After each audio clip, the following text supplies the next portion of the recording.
to get started here. So again, I appreciate everybody attending. We're going to get started here.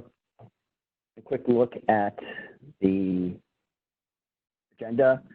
So what we're going to do is we're going to talk about the current landscape a little bit, talk about the NIST Cyber Security Framework, and I'll give a quick primer. I do want to set expectations. Some of this information can get dense, so I apologize beforehand, but when we start talking about specific frameworks and guidelines and so on, when it comes to compliance and standards, I often say, this is an industry that you can't really fake it till you make it. You do have to follow the appropriate standards and guidelines. So I'll do my best to keep it relatively high level, but we'll definitely dig into the weeds a little bit somewhat.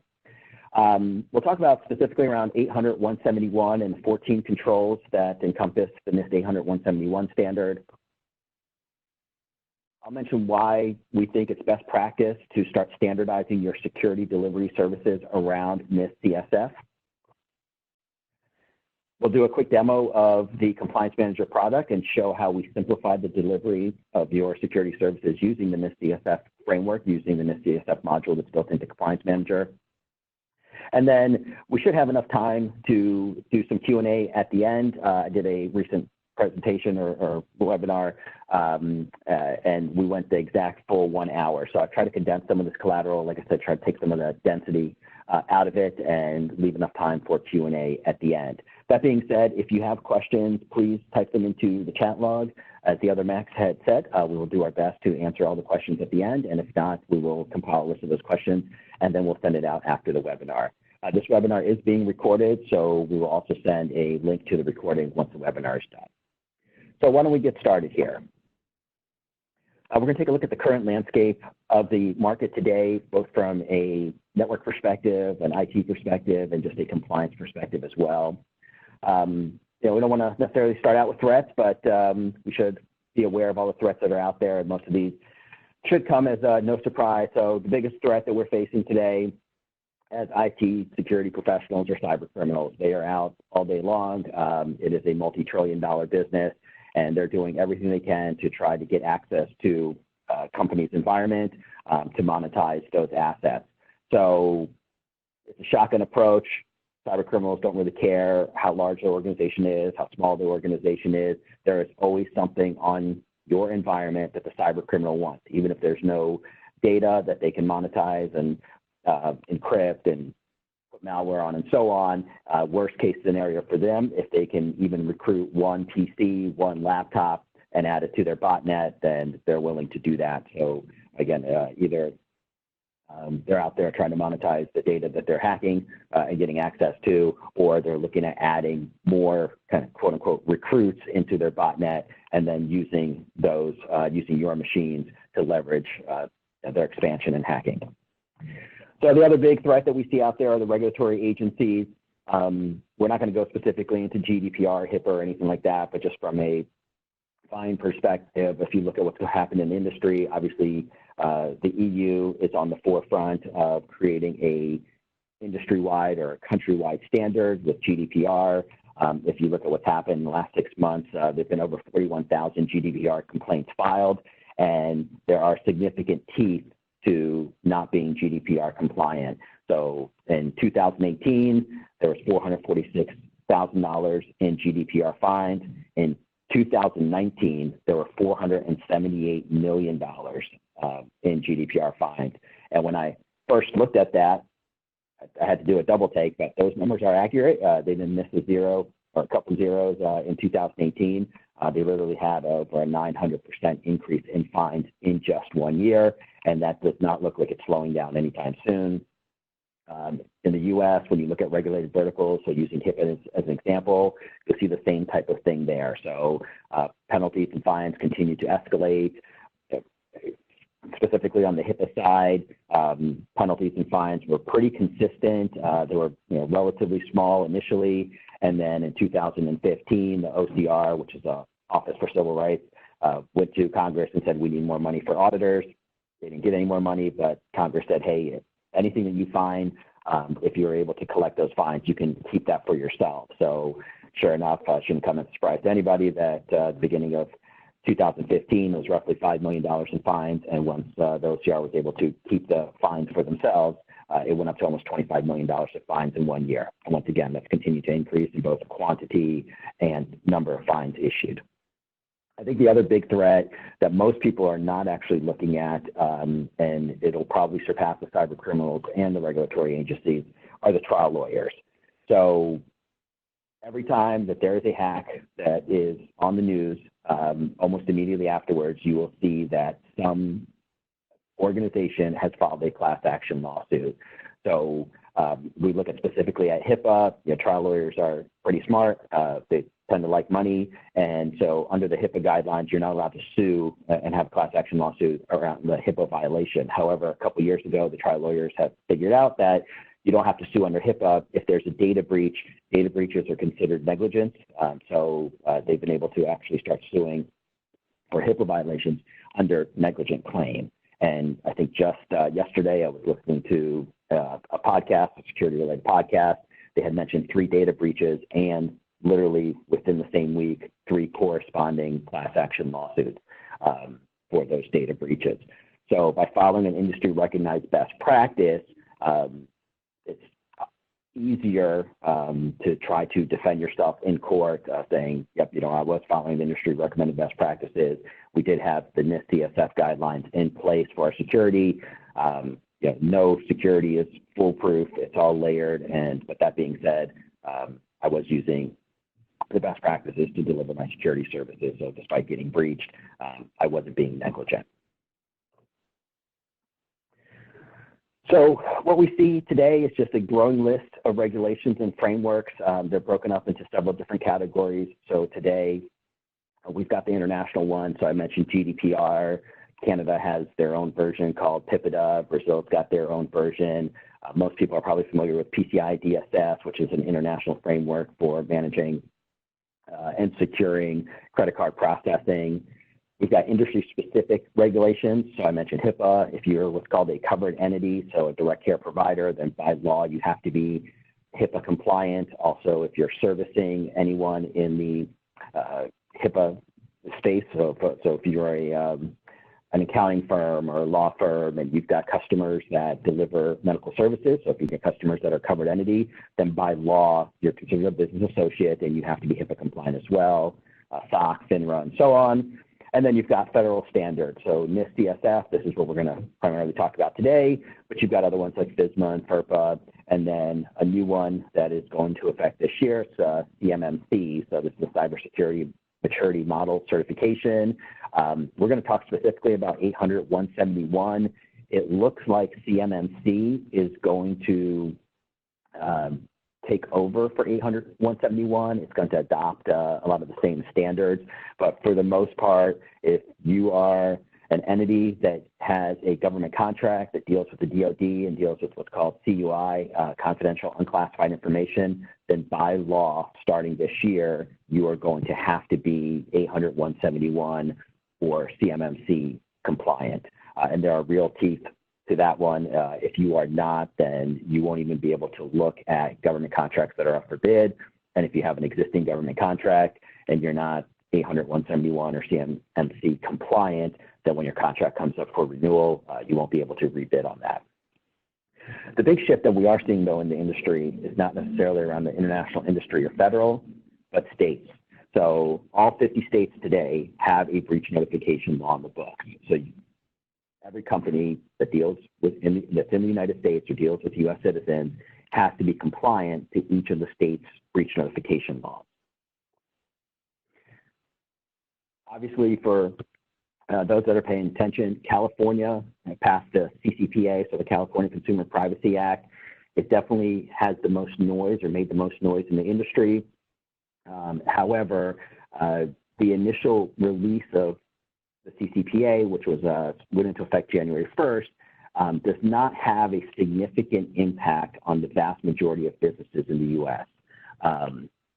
So right now, it's primarily a large data broker compliance standard. So there's some restrictions. So for example, you've got to do $25 million in revenue, and then there's some other things in there too. So it depends on how much of your revenue is generated from data services and selling or compiling personal data. But Definitely California made the most noise. Now, whenever any of these states or any of these agencies pass laws, there is a pretty aggressive versioning process.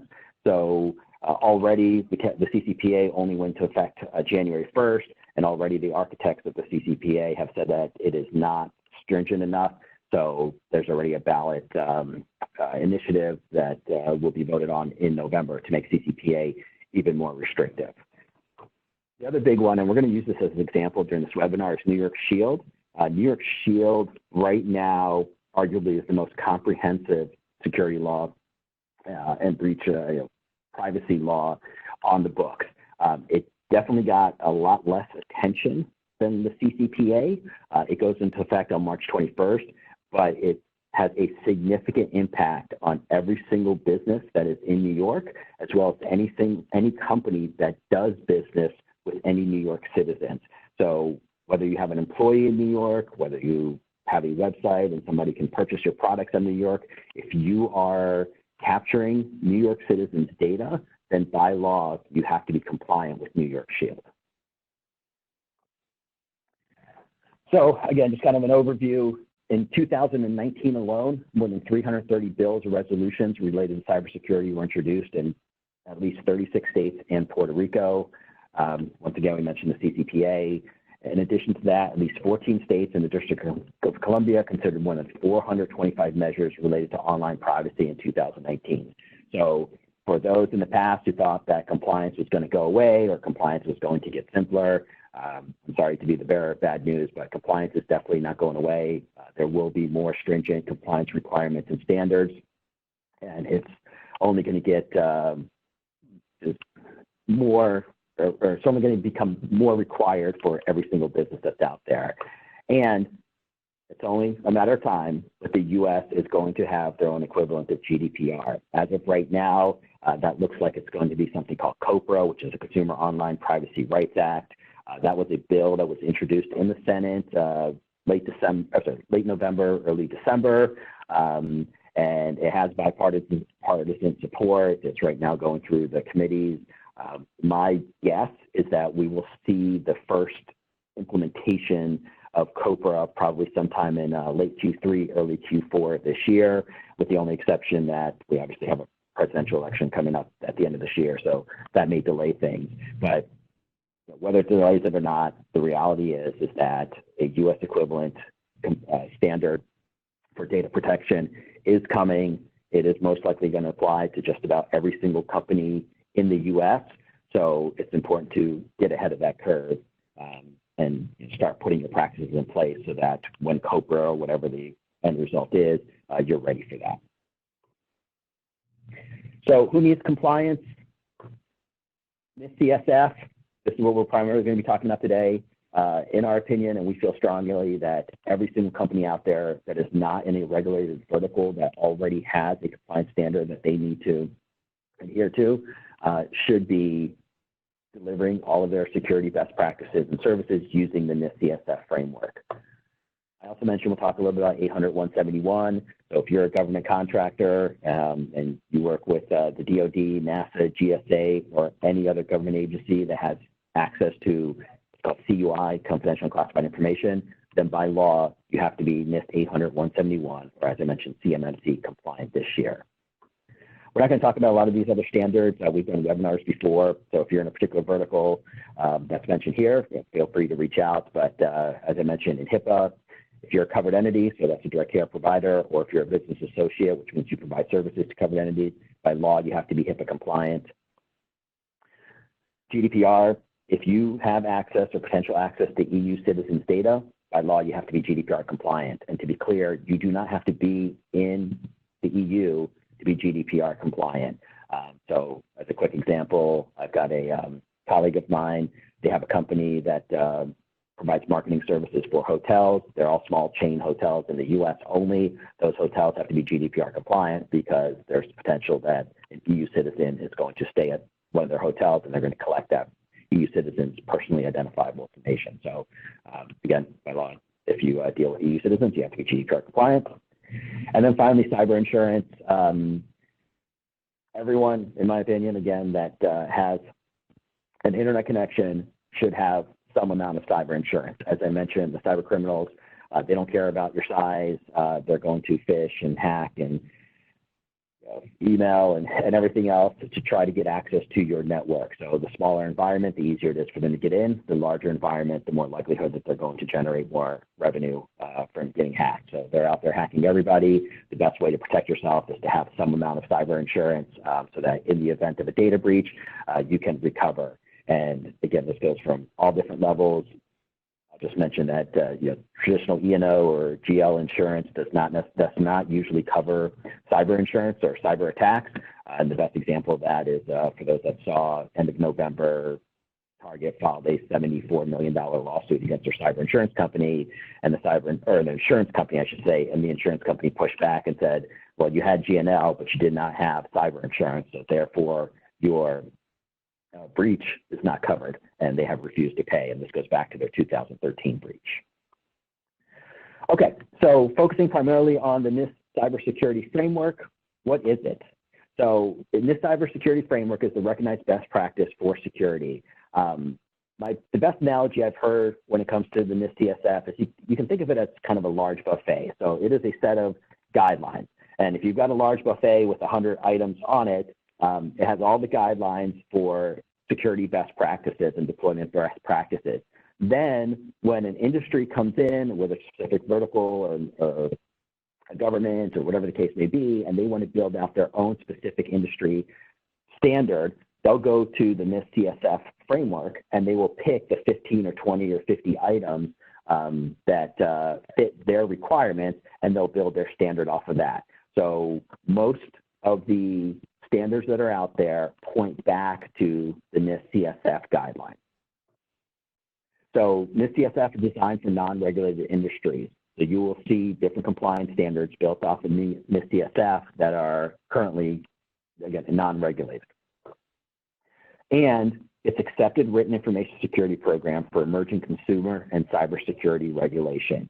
So when it comes to compliance, you'll hear me say this as well. The compliance is all about documentation. You've got to be able to document and prove that you're doing what you're saying you're doing. And you could be doing everything perfectly as far as the regulators and the OCR and everybody else out there. If you did not document it, it did not happen. So you've got to be able to have written information security programs and policies that are documented to prove that and show that you've got evidence of compliance. So NIST is made up of 5 core components. So the first one is identify, and this all revolves around data, how you treat your data, how you respond to incidents, and how you recover from them. So on the identify stage, you want to develop an organizational understanding to manage cybersecurity risks to systems, people, assets, data, and capabilities. The next one is you want to protect that data. So you have to implement policies and procedures around appropriate safeguards to ensure delivery of critical services. Detect. So security is multi-layered. You want to develop and implement appropriate activities to identify the occurrence of cybersecurity events. Respond. So in the event of a breach, you want to develop and implement appropriate activities to take action regarding a detected cybersecurity incident. And then finally, as I mentioned, security is layered. You can do everything, best effort to try to stop somebody to get in. However, if they do get in and you do get crypto locked or ransomware in your environment, you've also got to be able to recover. So you must develop and implement appropriate activities to maintain plans for resiliency and to restore any capabilities or services that were impaired due to a cybersecurity incident. And then if you notice, you will typically see the cybersecurity framework in a circle with the components around the circle. And the reason being is that because this is a never-ending process. You identify, protect, detect, respond, and recover. And then the moment you finish recover, then you go back to identify. So it is an ongoing compliance as a service solution. So you'll find that NIST CSF is relatively prescriptive, and then guidelines that are built off of NIST CSF are almost always prescriptive. And what that means is that there are specific things that they tell you you need to do in order to follow the guidelines. So high-level things you should be doing, as I mentioned, identify. That's where it's important to identify where all of your information is being stored. And every compliance standard has their own nomenclature. So I mentioned CUI, in the HIPAA world, it's PHI. In the GDPR world, it's PII, so person identifying information, protected health information, confidential and classified information, but you'll notice it's all geared towards information. So the identify component is all about identifying what information you have, where it is, how it's stored, who has access to it, and so on. The next one is protect. So things like limited employee access to data information. So making sure that even employees who have access to your network are only seeing the information that they should be seeing. They should not be able to go in and look at information that they don't have access to or have no business accessing. And that goes from securing the environment and making sure that they have limited access to actually training your employees to make sure that they know what access they should have, what type of data they should be looking at, and how they should treat that data. So they should not be exposing that data. They shouldn't be talking about it on Facebook and things like that, obviously depending on the compliance standard.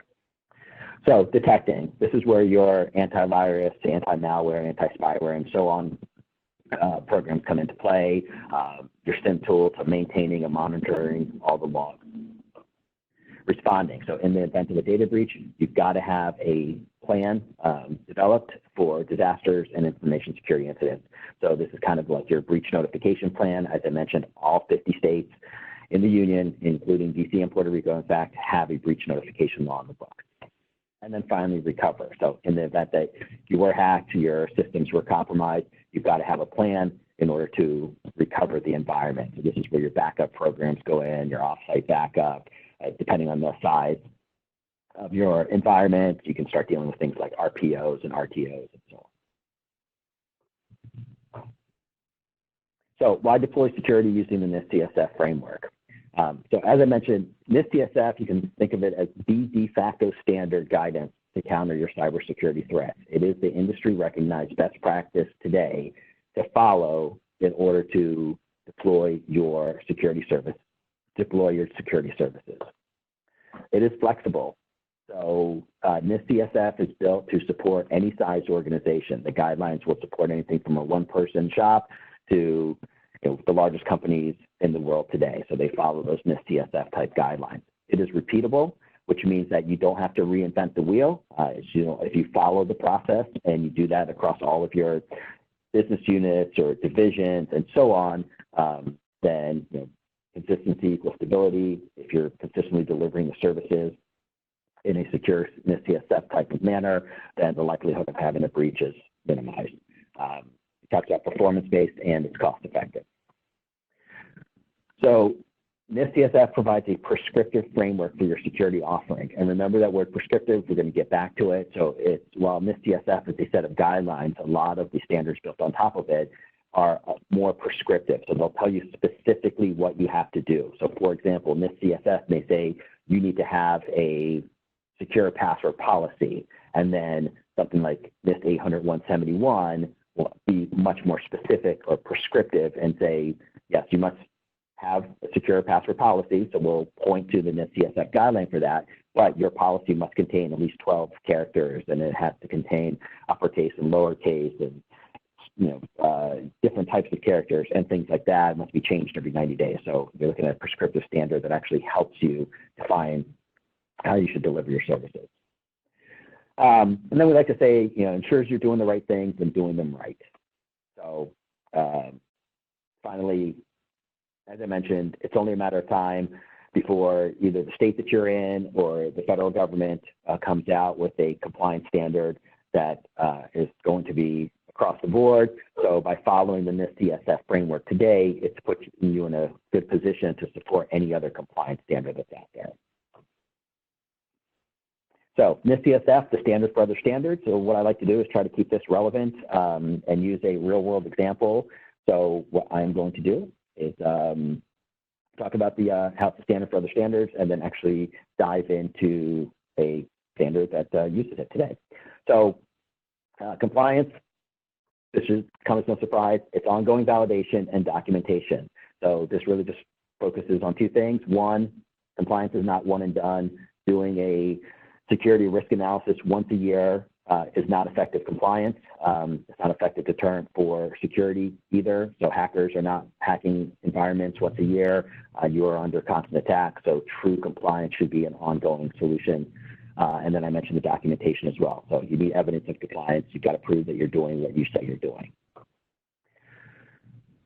So emerging state and federal regulations are using the NIST CSF as a model. For those in New York, you've got New York DFS. I mentioned the California Consumer Privacy Act, New York Shield, which we'll talk about more, NIST 800-171, and then obviously I mentioned COPRA as well, which is the federal government standard that's in the works. So I did this webinar for a colleague of mine, and he's a big hockey buff. And he said that in hockey they always say you want to skate to where the puck is going. So for those who don't know that analogy or what that means, effectively when you're playing hockey, you never want to go to where the puck is because the puck is always moving, and so it's always best to anticipate where that puck is going to be and then be in a position where you can receive it when it gets there. So you don't want to chase it; you want to be there before it gets there. And then, again, obviously prove you're following best practices for your organization. If you don't document it, it didn't happen. So I mentioned that we would use a real-world example. I'm going to use New York Shield. As I mentioned, that's the most impactful state standard as of today, or arguably the most impactful. So Texas is pretty stringent. Massachusetts is pretty stringent. CCPA is not as stringent, but got the most noise. But New York Shield goes into effect in about 2 months, and whether or not you're in New York or not, this is going to apply to pretty much every state. So this is just a good example of how one state in particular is using the NIST CSF guidelines to build out their own practice. So one of the things the New York Shield does is that it breaks companies up into 2 groups. So small companies and large companies, and from a small company perspective, what they've done is they've set a revenue and employee target. So what New York Shield considers a small business is if it's less than 50 employees, and these are ORs, so or $3 million in annual revenue or $5 million in total assets. One of the significant issues here is that New York Shield has really lowered the bar on what they consider a large business, because the federal government considers over $15 million in revenue as a large business. New York Shield has cut that significantly. That being said, whether you are a small business or a large, quote unquote, small business, there are 2 different groups. So one is appropriate and reasonable, one's required and reasonable. Regardless, every single one of those businesses still has to be New York Shield compliant. It's just that what they have to do is a little bit different. So safeguards must be size and complexity appropriate. So once again, when we talk about size and complexity appropriate, if you're on the small business side, then your safeguards have to be appropriate and reasonable. If you're on the large business side, they have to be required and reasonable. But just because you're considered a small business does not get you out of having to comply with New York Shield. There's definitely teeth to this. So New York Shield increased the fine to $250,000 per incident. If you're on that small business side where you're doing less than $3 million in revenue, that is roughly 10% of your annual revenue. That can be devastating to a business that's under $3 million in revenue. And then there's specific criteria for what constitutes reasonable safeguard. So the New York Shield law is very prescriptive. They tell you exactly what you need to do to comply with New York Shield. And then here's the kicker. Before Shield, so BS, before Shield, last year alone, the state of New York assessed $600 million in breach and privacy-related fines. So if you think about that, New York by itself issued $121 million more in fines just from the state of New York than all of GDPR combined in 2019. And all of that was before the New York Shield law went into effect. So I mentioned that part of this webinar may get a little bit dense. So this is kind of that section. So you must comply as an organization to specific safeguards around New York. And these are just a subset. So I pulled out just a subset of the administrative safeguards, but specifically Around the administrative safeguards, you have to designate one or more employees to coordinate security. So what does that mean in plain English? You have to designate whether it's a security officer or a CISO or a compliance officer, whatever you want to call it, and that maps directly to the NIST CSF framework under the protect component. Identify reasonable, foreseeable, internal and external risks. So this is your proactive monitoring for threats, and this goes into the identify phase. And I won't read through all of these. We'll make these slides available, but you can see that they have specific requirements and guidelines that you must follow in order to adhere to the New York Shield regulation. So you also have technical safeguards. So you must assess network and software design risk. So this is your risk assessment. And once again, this goes to the protect component. Regular testing and monitoring of key controls, systems and procedures. So that goes to protect. And again, this is just your continuous monitoring assessment of the environment. So you can't do a once a year security risk analysis. This must be continuous. And then the last one there, discover disaster recovery offsite backup solution. So this goes to the protect, identify, and also to the recover process as well.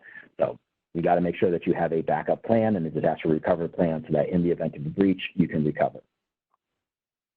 And then you also have physical safeguards. So you must assess the risk of information storage and disposal, detecting, preventing, and responding to intrusion. So these are your actual physical safeguards into your physical environment. You can't leave USB drives out on the counter. You can't leave your laptops sitting on a desk that's not secure, that's open. These are part of just the standard physical safeguards. So give a quick summary of compliance in New York City for any business is that compliance is not optional. I heard, again, another great comment that said when it comes to compliance, inaction is no longer an option. So it's not optional, it's required by the state. And as of, I believe today, we have 53 days, so it's March 21st, New York Shield goes into effect for every single company in New York to be New York Shield compliant, as well as every single company out there that deals with any type of New York citizen data. Compliance is not one and done. So this is a prescriptive standard that is ongoing to make sure that you maintain and deploy your security practices using the New York Shield standard. Compliance is not security. So compliance and security go hand in hand. The lines are getting blurred, but companies must be both secure and compliant. And on the opposite side of that, you can be secure and you can be non-compliant. You can be compliant and you can be non-secure. So the goal is that you want to be both secure and compliant and using an industry recognized best practice like NIST CSF or a specific state best practice or guidelines like New York Shield. You've got to do both. Not complying will be expensive. So we saw the fines that New York issued last year before New York Shield came out. For those who know that's what's going on in New York with their tax base, they are looking for, not just New York, but lots of states out there are looking for ways to increase their revenue. And this is a very powerful way for them to do that. So industry impact, number of businesses in New York are 547,034. The number of businesses who have to be New York Shield compliant in 53 days, 547,034. So that's every single business. And for those on this call that are saying, well, I'm not in New York, so it doesn't matter. I don't have any customers in New York. I'm local.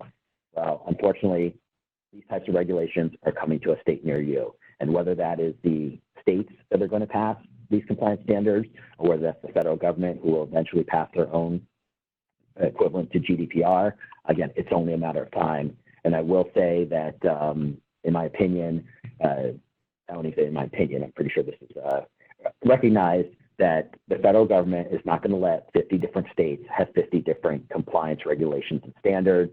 That will definitely impact interstate commerce. So this is something that I think we'll see sooner rather than later. So I mentioned 800-171 specifically. So just to recap, NIST 800-171 is a compliance standard for handling government called CUI, so confidential and classified information. I mentioned the teeth behind this. The bottom line is that if you deal with a government contract or with somebody else that has a government contract, then, and you have potential access to CUI, then just by law, you will have to be NIST 800-171 compliant this year. And I mentioned that government will regulate that standard and enforce that standard, but when it comes to NIST 800-171, it won't just be the government, it is also going to be the primary contractor. So those who deal with government contracts, the way that they typically work is that you'll have a primary contract. So for example, somebody like Boeing will get a $5 billion contract from the DoD, and then underneath them, they'll have subcontractors and then some subcontractors, you know, all the way 10 levels deep. And so Boeing is not going to risk that that $5 billion contract if 5 levels down, they've got a supplier that is not 800-171 compliant. So it'll actually be enforced through the entire supply chain. So there are 14 controls. So that I don't have to read every single one, I kind of split them up into 3 groups. So again, very prescriptive. You've got access controls, so who is authorized to view CUI, awareness and training, audit and accountability. And for those that are paying attention, you can pretty much map these back to the core components of NIST CSF. So you've got things like incident response, maintenance, media protection, physical protection, personal security, and then risk assessment, security assessment, system and communication protection, and system information integrity. And when I say it's prescriptive, if you actually dig down into each one of those 14 controls, so for example, control number 3, audit and accountability, it specifically says derive security requirement, use multi-factor authentication. So they are requiring that for audit and accountability for that control that you have multi-factor authentication enabled. So we're going to go do a quick little demo, how to implement NIST CSF with Compliance Manager. And when it comes to Compliance Manager, at its core, it's really 3 key components. So first and foremost, it's just a massive data collector. When it comes to compliance, compliance is all about auditing the customers, auditing your environment, and making sure that you have all the data inventoried and identified. So Compliance Manager installs a piece of software, it scans the environment, it brings back all the information that it can, and that typically saves somewhere between 40 to 80% of these typical labor hours that are required to gather all that data. Secondly, we simplify the entire process of adhering to a compliance standard. So once we have that data, we map it to a step-by-step task list where you just follow those tasks. As you complete them, they turn green, and then we generate the required documentation. And then finally, the entire architecture is built off of a collaborative system. So one individual does not have to know everything about a particular environment. They can walk through the process. When they need assistance, they can reach out, they can assign tasks to others, they'll come in and fill out those tasks. So I will show that example. So here's Compliance Manager. It is a SaaS-based portal. So you would log in. And once again, I'm going to go through this pretty quickly. So if you'd like to see a more in-depth demo, please reach out to your sales rep and we can set one up. But once you log in, you click Add Site. So depending on the number of compliance standards you're looking to adhere to or the size of your organization, it can be one site. If you've got multiple offices or locations, you can break those out into multiple sites.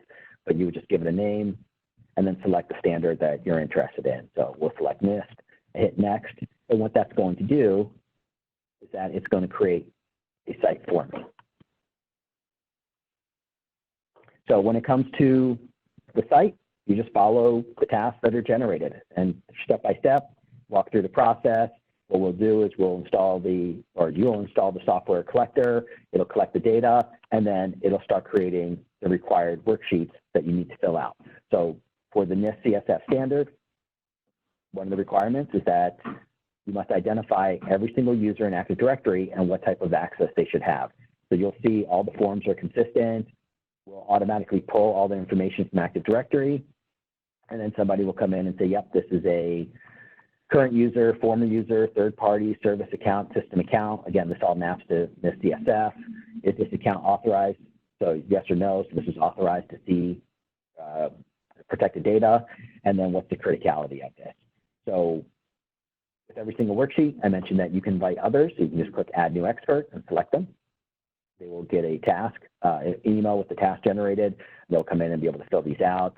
Every single question has 3 little icons that are consistent, so you can add notes, you can identify who the respondent was, and then you can upload supporting collateral that'll be added to your compliance reports. Okay. So once again, I won't go through all the checklists or all the worksheets, but they're all consistent. And then when it comes to NIST CSF specifically, we do support all the controls. You've got identify, protect, detect, respond, and recover. So as I mentioned, when it comes to compliance, it's all about documentation, and we expose all of the documents that are generated once you filled out the required worksheet. So when it comes to the compliance reports, in the event of an audit or investigation, the first thing that they're most likely going to ask for is a security risk analysis. So this is the NIST risk report. We generate this report based off of the information that was provided, as well as the information that was automatically gathered. And you can see it's very thorough. You've got your NIST discovery tasks. You'll see this type of risk score generated across all the reports, so it's consistent. So on a scale of 0 to 100, this environment is very good. It's got 100 risk. And then it breaks it down based off of network security and then specifically to the NIST standards. So right now, we're not adhering at all to the NIST CSF framework. And then it'll break down exactly how that score was generated. In addition to that, it's also going to generate a corresponding management plan or treatment plan that goes into every single issue that was identified, severity and probability that's going to happen. So everything that was identified in the security risk analysis will also be identified in your management plan, but this will go into more detail. Not only will identify the risk, but it'll give you specific prescriptive instructions on how to go about remediating. And once again, all the reports are available and exposed. So your policies and procedures, they're here as well, your evidence of compliance, all the supporting documentation of all the worksheets that were filled out, as well as a change summary report. So when it comes to compliance, as I mentioned, it's not one and done. The software stays on your environment.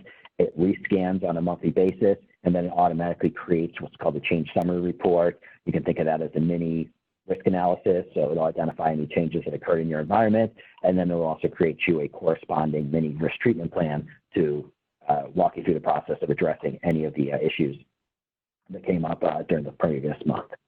So, all right, so that's a high-level overview of the product itself.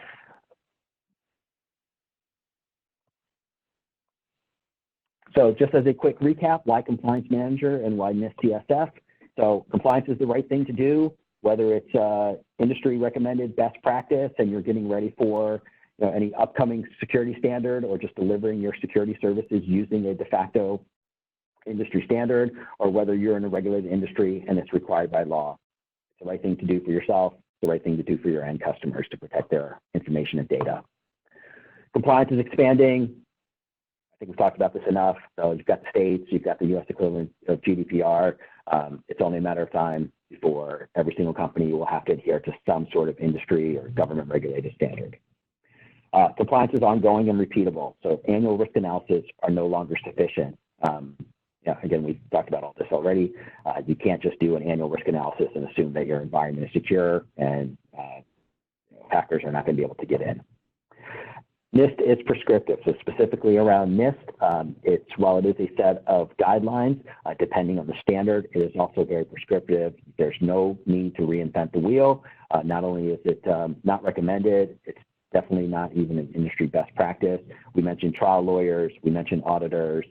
When it comes to those two, what they're going to want to see is that you're following the guidelines that they've prescribed. And then NIST CSF overlaps many other standards. So by deploying all of your security services using the NIST CSF framework, in the event that you will now have to adhere to another standard, so you went through an acquisition, you've merged with a company that's in a different vertical, by deploying the NIST CSF framework, it's again, it overlaps many other standards that are out there, and so you'll be in a much better position in the event that, again, something like a merger or acquisition happens, or obviously if a new standard comes about. So that is the webinar. I appreciate everybody's time. That actually worked out perfectly. We've got about 10 minutes left for Q&A, so I'm going to take a look at the different questions. And if you have some questions, please don't hesitate to type them in. Perfect. This was great. We actually do have a few questions. I think the main question that we can start with here is, how long does it take for an average SMB to deploy compliance manager and run an assessment of their environment? Yeah, that's actually a fantastic question. So typically I allocate 21 hours per year. The vast majority of time is spent up front. So it makes sense. You've got to run your scans, you fill out all of the worksheets, and then you generate the reports. So out of that 21 hours, I recommend, and of course, again, disclaimer, it depends on the complexity of your environment and the size and everything else, but for a traditional SMB, you're looking at about 10 hours the first month, and then you're typically going to allocate somewhere between an hour a month thereafter, just to look at those change summary reports and make sure that you're addressing any changes that occurred in that particular environment. Perfect. So other than automated assessment, what are the key points that help get compliance manager approved at any company? Let me actually, so I hit the chat log. Let me get the Q&A. Oh, there it is. Okay, sorry, I just want to follow along here.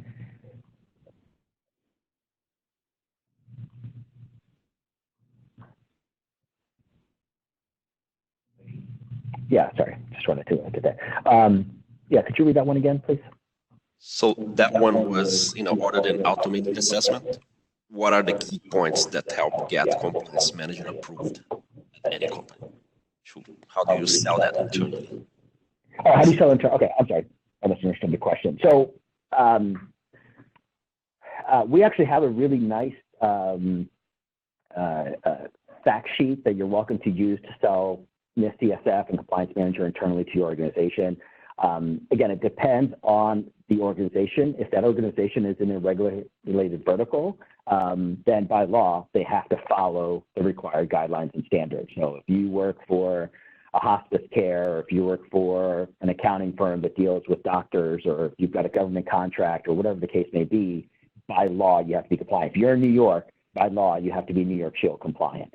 So again, that's relatively easy. If it is not, if you're not in a regulated vertical, then the selling point is that, again, you want to start delivering your compliance services using an industry recognized best practice for a couple of reasons. One, it's easier to maintain that standard, and it's easier to maintain your security policies and procedures and so on if you're using an industry recognized standard. Because if you're just deploying your security services based off of the resources that you have within your organization, what ends up happening is those resources decide to leave. So again, one of the examples I use for those that are on this call, maybe familiar with the accounting vertical. So if you look at the accounting vertical, pretty much all accounting firms use what's called generally accepted accounting principles. And what happened was 20, 30 years ago, accountants used whatever best practice they liked. And the industry actually got together, so this wasn't even required by law. The industry actually got together and said, we can't have a bunch of different standards out there. So they got together and said, we're going to adopt industry recommended best practice and industry recommended standard, and that was GAAP. If you go today to pretty much any accounting firm, they're all using generally accepted accounting practices. So from a portability perspective, if I've got one accountant and I want to move to another account, it's easy for me as a consumer to go about doing that. And at the same time, if I go to an accountant and they're not using GAAP, I'm not going to use them, and most people are not going to use them. So you can think of NIST CSF as effectively that type of standard for the IT service professional. So when you're delivering your services, you're using that standard and getting all the benefits of deploying using that standard. Perfect. This is great. I think you can take. Yeah, let me grab a couple of these here. So does this integrate with Office 365? Right now, they're partially. So I understand the question that you're asking here. What we do is we'll scan the environment and we'll identify if a user or if the environment is using Office 365 type apps. So we'll identify if it's SharePoint or if it's OneDrive or even like G Suite, kind of the most popular cloud apps that are out there. Right now, we do not currently scan within those apps. That is a feature request, and actually that's on the roadmap for relatively soon, potentially as early as this quarter. I don't like to sell futures, but we do have on the roadmap that not only we identify that you're using those apps, but we'll actually scan into those apps as well, just so we can identify PII or CUI or PHI if you've got anything there. Question about cost of compliance manager. So what I'll do is I'll just refer you back to your account manager and they can go over the cost. Dare I say it is inexpensive. Again, we truly believe here that it's the right thing to do to start deploying and using NIST CSF as your baseline for your security services. You mentioned a scan is run. Is this just scanning AD or are there agents installing devices? So great question. Again, I didn't really go too far into the demo. You have two options. We have what we call a network collector, data collector. The network data collector is just installed on one machine. It's just a Windows service. And so that's going to scan all of AD. We also have a local data collector. That's kind of like the equivalent to your agent. So if you've got a work group or you've got roaming laptops and the network data collector can't see them, then you can install the local data collector. Regardless which one you install, it's going to scan the environment or the specific machine. It's going to create the requested data files. It's going to upload the data files to the SaaS portal. And then once the data gets to the SaaS portal, it's all treated the same way. So you can use either one. We do recommend the network data collector. Obviously, that's easier, but in the event that you've got a work group or machine's not connected to a network, you can use the local data collector. Perfect. We have a last one here that we can take. It's NIST 800-171 allows documented exceptions. Does this allow for the documentation to be added and note the control as under exception instead of failed? Yeah, so actually every single one of the standards that we currently offer, so whether it's HIPAA or NIST or GDPR, pretty much they all allow exceptions. So there's a place, there's a worksheet where you can document exceptions, and then there's what we call there's a supporting document that actually is generated for you. So it does have those documented exceptions in there. I do also want to kind of make it clear and set the appropriate expectations. So what we've launched today is NIST CSF. The NIST 800-171 guidelines are based off of NIST CSF. However, it's more prescriptive than just the standard guidelines. So you can use the NIST CSF module in Compliance Manager today to help you get 800-171 compliant, but there are controls and requirements in 871 that are not part of the Compliance Manager module today. So there's, in other words, there's just more work that you need to do. And that's the same whether it's New York DFS, and I use the New York Shield law. The whole point of NIST CSF is that it'll help you get much closer to those guidelines and standards, but there may be additional work that may be required in order to adhere to those standards. We do have 800-171 specifically on our roadmap. Actually, that's going to be the next standard that we're looking to deploy because it's so close. But as a caveat to that, those that are in the government space, CMMC, which is the Certified Maturity Model, something like that. But that looks like it might replace 800-171. Actually, my understanding is that that is going to replace 800-171, and that's going to be required this year. So we may just pivot a little bit from 800-171 to actually releasing a module specifically for CMMC.